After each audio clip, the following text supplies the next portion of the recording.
श्री बद्री नारायण धाम। यहाँ बद्री नारायण रहते हैं। इस भूमि को वैकुंठ कहते हैं। भारत के उत्तरांचल की गोद में अलकनंदा नदी के किनारे बसा बद्रीनाथ धाम हिंदुओं की परम आस्था का प्रतीक है। एक ऐसी भूमि जहाँ हर किसी का जाने का मन करे, एक ऐसा स्थान जहाँ स्वयं भगवान बसते हैं। हमारे साथ बने रहिए, आपको दर्शन करवाते हैं इस पवित्र धाम में स्थित भगवान बद्रीनाथ के और अवगत करवाते हैं इस जगह के अनोखे रहस्यों से। श्री बद्रीनाथ धाम भगवान विष्णु का निवास स्थल है। यह भारत के उत्तरांचल राज्य में अलकनंदा नदी के बाएं तट पर नर और नारायण नाम के दो पर्वत श्रेणियों के बीच स्थित है। यह समुद्र तल से 3050 मीटर की ऊंचाई पर स्थित है। यहाँ बद्रीनाथ की मूर्ति सालग्राम शिला से बनी हुई है और चतुर्भुज ध्यान मुद्रा में है। यहाँ नर और नारायण की पूजा की जाती है और अखंड दीप जलता है जो ज्ञान ज्योति का प्रतीक है।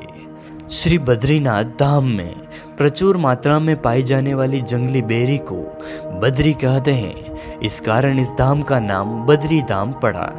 यहाँ भगवान विष्णु का विशाल मंदिर है और यह संपूर्ण क्षेत्र प्रकृति की गोद में स्थित है। केदार घाटी में दो पहाड़ है, नर और नारायण पर्वत। विष्णु के 24 अवतारों में से एक अवतार नर और नारायण ऋषि की यह तपोभूमि है।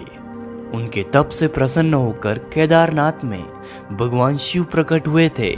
दूसरी ओर भगवान बद्रीनाथ धाम है जहां भगवान विष्णु निवास करते हैं। कहते हैं सतयुग में बद्रीनाथ धाम की स्थापना प्रभु नारायण ने की थी। भगवान केदारेश्वर ज्योतिर्लिंग के दर्शन के बाद बद्री क्षेत्र में भगवान नारायण का दर्शन करने से मनुष्य के सारे पाप नष्ट हो जाते हैं और उसे इस जीवन से मुक्ति भी मिलती है। भविष्य में नहीं होंगे भगवान बद्रीनाथ के दर्शन। माना जाता है कि जिस दिन नर और नारायण पर्वत आपस में मिल जाएंगे, बद्रीनाथ का मार्ग पूरी तरह बंद हो जाएगा। भक्त बद्रीनाथ के दर्शन नहीं कर पाएंगे।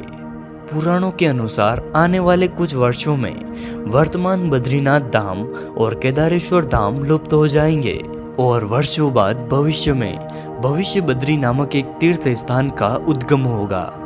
यह भी मान्यता है कि जोशीमठ में स्थित नरसिंह भगवान की मूर्ति का एक हाथ साल दर साल पतला होता जाता है।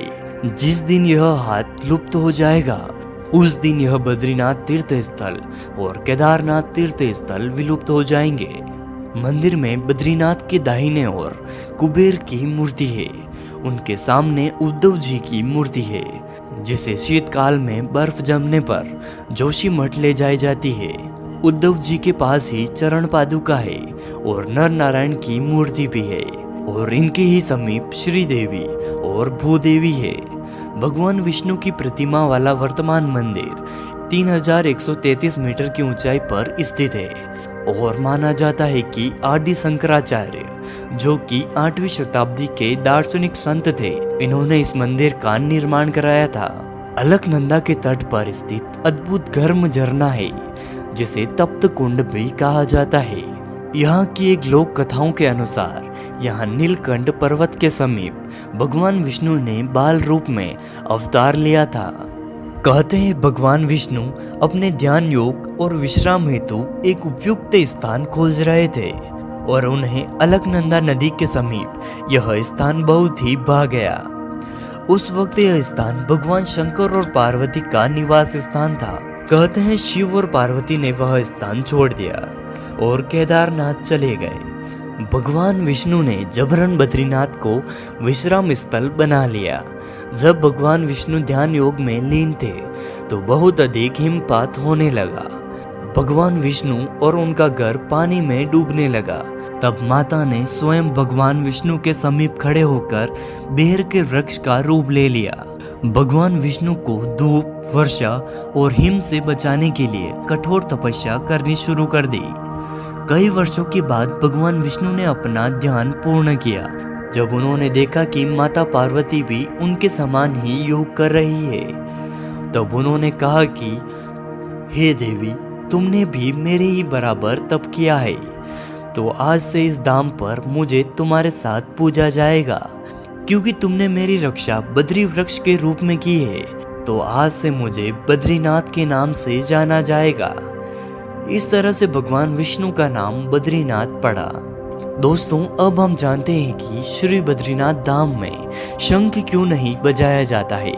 दोस्तों, बद्रीनाथ में शंख न बजने की 3 अलग अलग मान्यताएं हैं।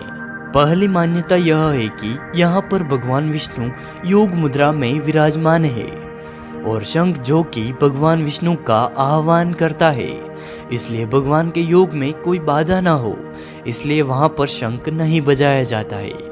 दूसरी मान्यता यह है कि अगस्त मुनि के पास एक जागर गांव में 2 राक्षस रहते हैं। मान्यता है कि शंख उनका प्रिय है। शंख की ध्वनि सुनकर वह उठ ना जाए, इसलिए भी वहां शंख का प्रयोग नहीं किया जाता है। और दोस्तों, तीसरी और ठोस मान्यता यह है कि वहां के धर्माधिकारी आचार्य भुवन चंद उनियाल के अनुसार हमारे पुराणों में यह वर्णन मिलता है कि वृंदा, जो कि साक्षात माता लक्ष्मी का अवतार थी, उन्होंने यहाँ तपस्या की थी।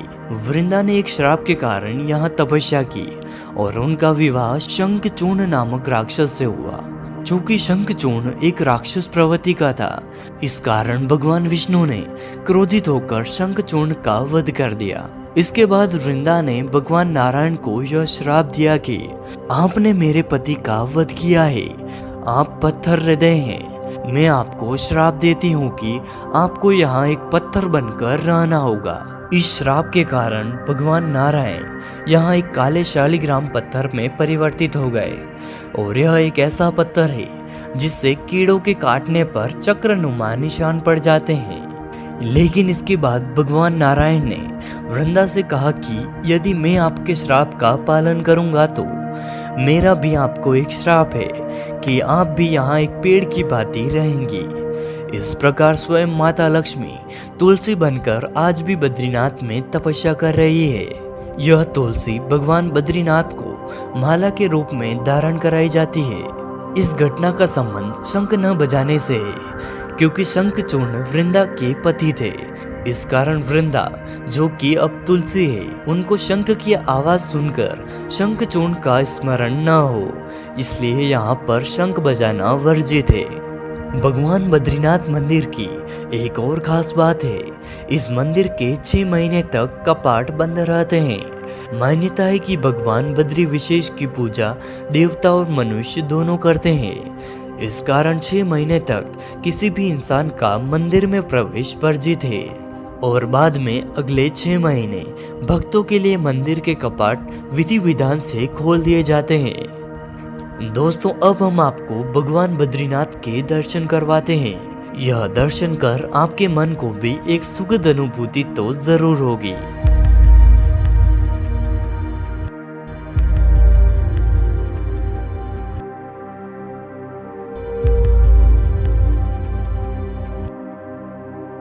तो दोस्तों, आपको भी भगवान बद्रीनाथ के दर्शन करने का सौभाग्य मिले तो भगवान बद्रीनाथ के इस अलौकिक स्थल के दर्शन कर भगवान बद्रीनाथ के भी दर्शन जरूर करें।